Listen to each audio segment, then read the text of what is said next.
1,300만 명에게 1차 접종을 마치겠다는 정부의 계획이 이르면 오늘 중 달성될 것으로 보입니다. 예상보다 보름 정도 앞서게 되면서 11월 집단 면역 도달에 대한 기대감도 커지고 있습니다. 이런 가운데 군 병원에서는 사실상 맹물에 가까운 백신을 투여하는 사고가 났습니다. 하루 확진자 수는 374명으로 이틀 연속 300명대로 집계됐는데요. 자세한 내용 천은미 이화여대 목동병원 호흡기내과 교수와 살펴보겠습니다. 안녕하십니까? 안녕하세요. 안녕하세요. 네.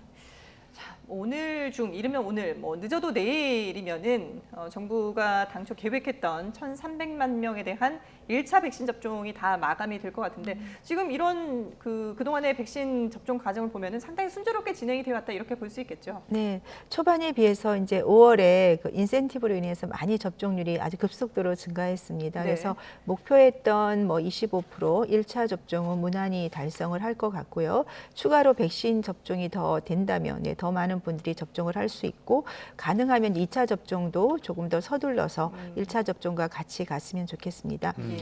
네, 이렇게 백신 접종의 속도를 내고 있는 가운데 신규 확진자는 이틀째 300명대로 집계가 됐습니다. 네. 예, 그런데 방역 당국에서는 백신의 효과로 보기는 힘들다 이런 판단을 하고 있는 것으로 들었는데 이 배경은 뭐라고 봐야 될까요? 확진자 수가 이제 이틀 준 것은 아마도 휴일 효과가 조금 있고요. 근데 휴일 효과가 있더라도 한 100명 정도가 감소한 것 같습니다. 네. 지난주에 비해서. 또 하나 효과는 아마 날씨가 따뜻해지는 여름이기 때문에 분명히 확진자가 주는 효과도 있고요. 또 일부는 지금 보면 고령자 그 확진자 수가 많이 감소하고 있습니다. 네. 5월 초에 비해서도 많이 줄었기 때문에 이런 백신 접종을 하신 분들이 고령자가 감소한 효과도 있고 또 일부에서는 우리가 이제 젊은 층에도 일부 백신 접종을 하셨기 때문에 그러한 효과도 같이 복합적으로 작용한 것 같습니다. 하지만 또 수요일 이후에는 어느 정도 확진자가 증가할지는 지켜봐야 될 것 같습니다. 근데 이제 계절적 요인을 꼽아주셨는데 사실 이 코로나19 바이러스는 기온이나 이런 거에 크게 영향을 받지 않는다라는 또 연구 결과도 있었잖아요. 어떤 게 맞는 거라고 봐야 될까요? 네, 맞습니다. 날씨가 덥다고 해서 무조건 바이러스가 사멸하는 건 아니지만 네. 연구에 의하면 이 겨울보다는 여름이 확실히 바이러스가 생존 기간이 짧아지게 되어 있습니다. 네, 그런 효과도 있고 또 많은 분들이 덥기 때문에 그 활동, 따뜻해지고 더워지면 야외로 또 많이 나오는 것도 네네. 있거든요. 그런 여러 가지 영향이 좀 작용을 한 것 같고 전 세계적으로 이렇게 확진이 지금 증가하고 있지 않고 좀 줄고 있거든요. 네. 네, 그런 영향이 작용한 것 같습니다. 네, 야외로 많이 나가고 또 환기를 많이 시키는 그렇습니다. 그런 네네. 계절적인 어떤 영향도 있는 것으로 보인다 이런 설명으로 이해가 되는데요. 이런 가운데 비수도권 확진자가 90명으로 나타났습니다. 두 자릿수로 내려갔어요. 예, 이 배경은 뭐라고 설명할 수 있을까요? 네, 비수도권에서 이제 확진자가 늘고 있던 그러한 지역에서 단체 감염이 조금 감소한 것으로 생각이 들고요. 또 전체적으로 선제 검사라든지 예방 접종 효과도 일부 좀 작용한 거 아닌가 생각합니다. 예. 자, 지금 정부는 다음 달 이렇게 이제 확진자 수가 조금씩 줄어들면서 다음 달에 거리두기 체계를 개편할 것을 두고 논의를 하고 있는데요. 권덕철 보건복지부 장관의 얘기 듣고 오겠습니다. 오늘 중대본 회의에서는 사회적 거리두기 체계 개편 방안에 대해서 논의합니다. 정부는 그동안 합리적 거리두기 개편 방안 마련을 위해 관련 전문가들과 자영업, 소상공인 단체들과 릴레이 간담회, 토론회 등을 개최해 왔습니다. 거리두기 개편의 핵심 방향은 자율성과 책임성의 가치에 기반하여 강제적 규제는 최소화하되 지자체의 자율과 개인 방역 활동을 강화하는 것입니다. 예방접종의 상황, 방역 그리고 의료 역량을 종합적으로 고려하여 합리적이고 지속가능한 개편 방안을 마련하겠습니다. 네, 아직 확정은 아니지만 그래도 여러 가지 이제 가안들이 나오고 있는데 만약에 지금처럼 이렇게 확진자 수가 좀 통제가 되고 그리고 백신 접종도 이렇게 꾸준히 이루어진다면은 글쎄 거리두기 개편안도 상당히 이제 좀 완화될 것으로 보이는데 지금 하고 있는 이 5인 이상 모이지 못하도록 하는 그런 그 집합금지도 좀 해제가 될 수 있지 않을까 싶어요. 네, 아마 가장 소상공인들이 기대하는 것이 아마 5인 집합금지 네네. 해제일 겁니다. 그래서 아마 8인 이상을 지금 조금 생각을 하고 계시고요.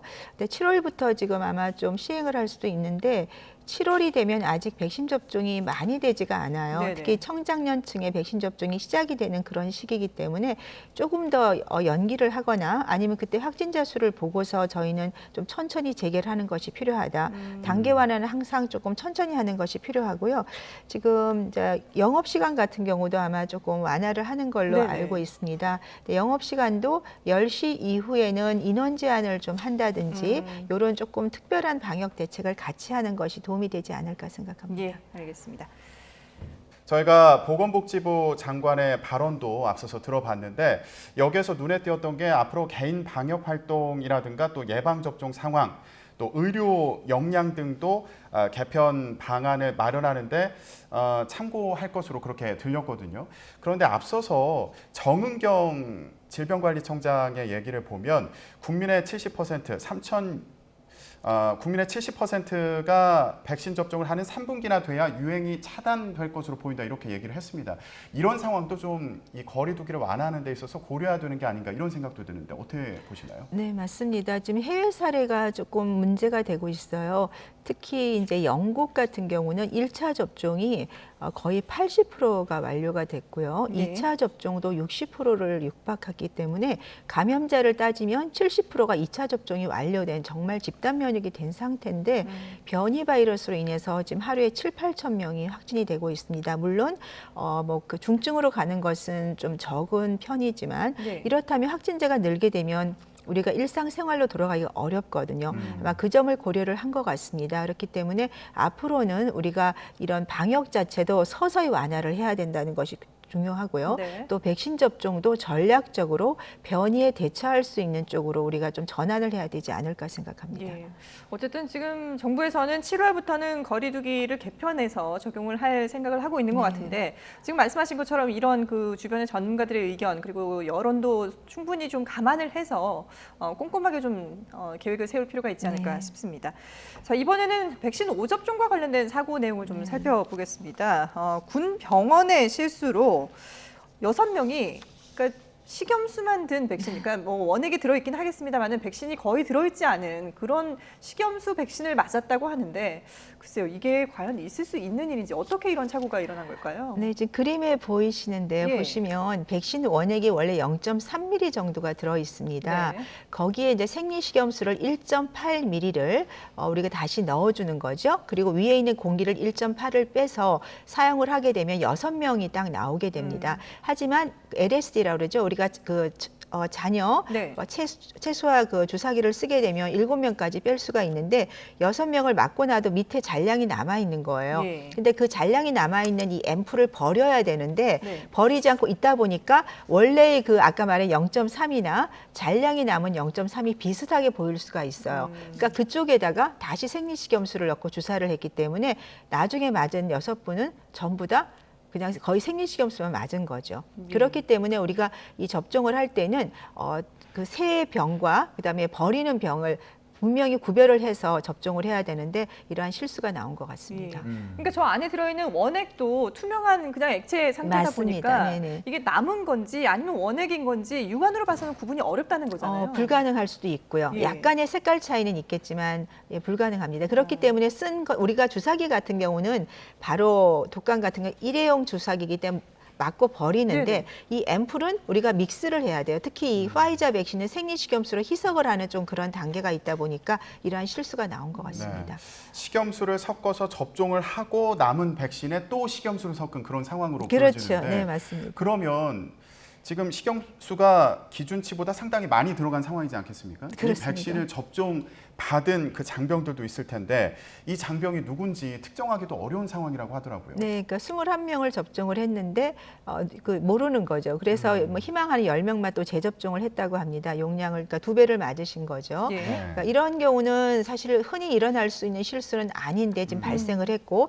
아마 앞으로도 발생을 할 수도 있을 것 같습니다. 예. 특히 화이자 백신은 희석하는 과정이나 이런 것이 조금 전문적인 그런 교육이 필요하기 때문에 분명히 좀 앞으로도 분명하게 이런 뭐 냉장고도 구별을 해야 되겠지만 버리는 것도 분명히 사용 후에 바로 버리고 이런 교육이 필요할 것 같습니다. 그러면 여기서 또 궁금한 게 이렇게 지금 식염수가 많이 들어가 있는 백신을 접종받은 경우에 추가 접종을 받는다면 모르겠는데 이미 정량을 접종을 받았는데 혹시나 해서 또 접종을 받는 경우도 생기는 거잖아요. 그렇습니다. 이런 경우에는 문제가 없을지. 그러니까 2배의 용량이 들어가기 때문에 얼마 전에는 5배의 용량을 또 네. 맞으신 분도 있죠. 대부분 큰 문제는 없는 것으로 알려져 있습니다. 그렇지만 불필요한 접종을 받을 필요는 없기 때문에 이번 같은 경우도 바로 접종하기보다는 2주 정도가 지나면 항체가 형성이 되기 때문에 네. 2주 후에 항체 검사를 해봤을 때 21명을 항체가 한 명도 안 생긴 분은 안 맞으신 거죠. 예. 예. 그런 경우에 그분들만 접종을 하면 또 하나의 방법이 될 수가 있다고 생각합니다. 근데 지금 이번에 군에서 일어난 이런 그 백신 5접종뿐만 아니라 그동안에도 종종 이런 경우들이 있었잖아요. 네. 근데 앞으로도 충분히 생길 수 있다라고 하셨는데 네. 그렇다면 뭔가 좀 대책이 필요하지 않을까? 그러니까 말로만 그냥 이렇게 뭐 병을 구분해야 된다 아니면 뭐 동선을 분리해야 된다라고 얘기를 하지만 실질적으로 뭔가 좀 매뉴얼을 만들어서 지침이 내려갈 필요가 있지 않을까라는 생각도 들거든요. 맞습니다. 병원에 가보시면 우리가 피를 뽑을 때 네. 성함하고 생년월일을 본인 보고 얘기를 하라고 그래요. 그게 네. 왜냐하면 본인이 내가 몇 년도생 누구라고 얘기를 하게 되면 나이하고 이름이 나오기 때문에 우리가 지금 보면 가장 많이 혼돈이 온 것이 30세 미만의 이제 다른 아스트라제네카 백신을 맞을 수 없는데 접종을 한다든 네. 이런 사례가 일어났거든요. 그러다 보면 굉장히 문제가 생길 수가 있습니다. 그래서 앞으로는 매뉴얼을 분명히 만들어야 되고 저는 이렇게 접종하는 그 공간에 큰 포스터로 이렇게 좀 일반인뿐 아니라 의료진들이 항상 보고서 다시 각인할 수 있게 하고 그리고 접종을 하러 왔을 때 본인한테 직접 나이와 생년월일 이름을 얘기를 하고 네. 어떤 백신을 맞으러 왔는지 1차인지 2차인지 그러니까 본인이 얘기를 하는 게 가장 정확해요. 그러면 의료진이 거기 옆에 있는 서류를 보고 재확인을 해서 접종을 하게 되면 실수하기가 굉장히 어렵죠. 예. 네, 그리고 또 의료진들도 몸이 좀 안 좋거나 너무 바쁠 때는 백신을 딴 걸 쓸 수 있기 때문에 반드시 좀 가능하다면 이런 냉장고를 2개 우리가 대부분 위탁 의료기관이 아스트라제네카 접종하는 경우는 파이저를 잘 하진 않기 때문에 네. 얀센이나 이런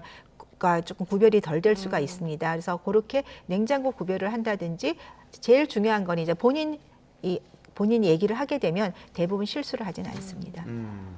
그러니까 제대로 된 그 백신을 맞는 건지 병원도 그렇고 본인도 어떤 백신을 맞는 그렇습니다. 건지 1차인지 2차인지 이걸 또 꼼꼼하게 챙겨봐야 되는 그런 네, 상황으로 맞습니다. 보입니다. 자, 이번에 군 관련 이슈를 하나 더 짚어볼게요. 화이자 백신을 맞은 후에 엿새 만에 20대 육군 병사가 숨지는 일이 벌어졌는데 자, 이 경우에 부검에서 좀 가능성을 확인할 수 있는 건지 백신과의 연관성을요 어떻게 볼 수 있을까요? 화이자 백신은 지금 부작용 사례로 나온 것은 사실 아나필락시스인데 아나필락시스는 바로 일어나기 때문에 이분 해당이 안 될 것 같고요. 예. 두 번째로는 요새 조금 나오는 보고가 심근염, 심막염 같은 경우가 젊은 층에서 화이자 백신 접종 후에 나오고 있습니다. 네. 그렇다면 이런 점에 의해서 혹시라도 또 사망 원인이 되지 않았을지 또 드물지만 mRNA 백신도 우리가 혈전이 유발되긴 하거든요. 네. 희귀혈전이 아니고 일반적인 혈전입니다. 그러한 혈전이 또 생겼을 수도 있기 때문에 부검을 통해서 아마 결과가 확인이 될 수 있을 것 같습니다. 예. 그게 보통 이게 mRNA 방식의 백신 접종 이후에 보면은 이게 30세 미만 남성들 2번째 접종 이후에 이런 그 증상들이 나타난다고 하는데 이게 뭐 나이에 특정할 수 있는 그런 증상인가요? 그러니까 접종을 하고 나다 보니까 젊은 층, 특히 네. 30세 미만에 많이 나타났다고 보고가 됐고 심막염, 예. 심근염이요. 특히 이제 CDC에서 공식적으로 한 285사례를 증명을 했습니다. 네. 그런데 대부분 한 81% 정도는 다 회복을 했고요. 일부만 지금 입원을 해 있는 상태고 대부분 치료를 우리가 이제 스테로이드성 소염제라든지 뭐 면역 글로불이나 스테로이드 같은 걸 쓰면 많이 좋아질 수가 있습니다. 네네.